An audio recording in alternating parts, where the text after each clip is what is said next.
appreciate that for all the support. I also want to congratulate Mr. Gammons as well. But this morning, it's my great honor and pleasure to present this year's Distinguished Service Award to my good friend and colleague, Jim McNally.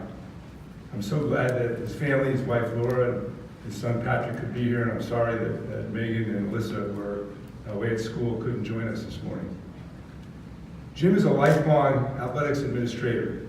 From his days at Springfield College, birthplace of many coaches and ADs, Jim has always been a leader, becoming a C.A.A. and constantly learning and achieving in his field. As an athlete himself, Jim was a star wrestler and lacrosse player, and after college continued his athletic pursuits in a wide variety of sports, from team handball to rugby to competing in triathlons.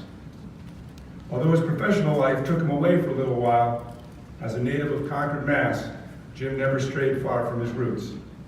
He and Laura have lived at Middlesex School, where Laura serves as head athletic trainer for over 20 years, and they raised their children there.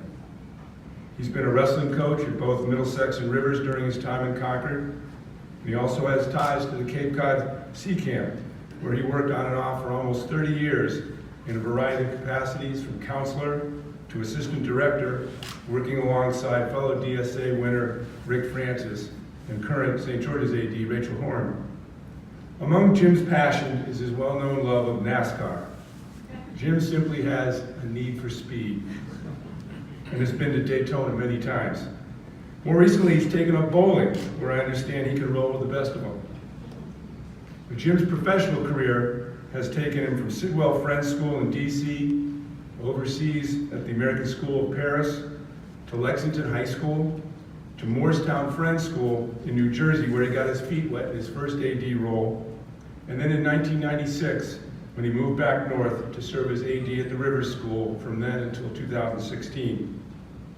While at Rivers, he helped transform Rivers' athletic program to the highly respected and well-regarded program that it is today. This was no easy task at the school in the ISO with the smallest enrollment and in the heart of the Boston area prep schools. While at Rivers, he took a very active role in the ISL, serving as president and secretary and president of the league, and as liaison of alpine skiing and boys tennis. His impact is still felt at Rivers today. Jim's impact on the New England's prep school athletics may be his greatest achievement.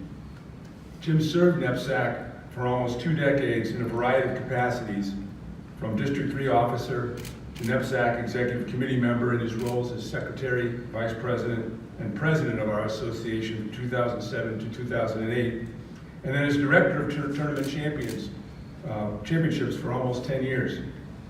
And during his tenure on the executive board, he helped expand NEPSAC's role from being an organization that dealt primarily with championships to an organization which has worked to help guide and regulate prep school athletics in a positive way, and his influence has been felt in a great number of issues. His voice was always one of the most respected in the room, and anyone who's worked with him on the board knows how much Jim cares for prep school athletes and coaches and his fight for the little guy. In short, his dedication to our association is unsurpassed. I've had the pleasure of knowing and working with Jim for over the past 20 years in both the ISL and NEPSAC, and have greatly enjoyed his lively discussions on issues ranging from enrollment classification to tournament selection process, to our out-of-season coaching policy, to the ski tournament championships, among others. Jim was largely responsible for helping make our association's annual meeting a much grander affair, bringing it from Marlboro to the Reebok Center and now to the DCU, making it a truly first-class event. Again, I'm honored to present this year's Distinguished Service Award to a most well-deserving recipient, Jim McNally. Congratulations.